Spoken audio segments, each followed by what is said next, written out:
Nonostante le ondate di maltempo e un andamento climatico altalenante, specialmente a luglio, la produzione di uva nel Veneto è stimata in aumento di circa il 4% rispetto al 2024, attorno ai 14 milioni di quintali.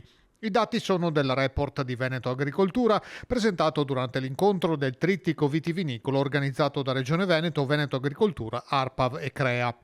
Le rese si mantengono stabili o in lieve aumento, mentre la qualità delle uve è giudicata da buona a ottima, con aspettative elevate anche per i vini che saranno prodotti nelle prossime settimane.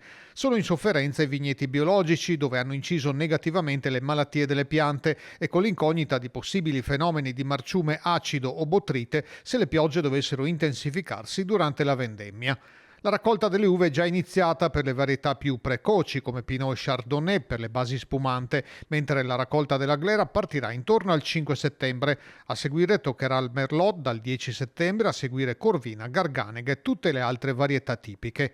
I dati migliori riguardano le province di Vicenza e Verona, per le quali l'annata si annuncia particolarmente positiva, con aumenti fino al 15% per Merlot e al 10% per Corvinone e Garganega.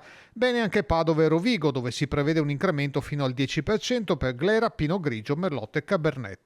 Belluno rimane sostanzialmente stabile rispetto al 2024, mentre sono in chiaroscuro i dati di Venezia, più 5% Glera, più 3% Chardonnay, meno 3% Pinot Grigio, e di Treviso, dove quest'ultimo vitigno cresce del 2%, ma la Glera scende del 3%.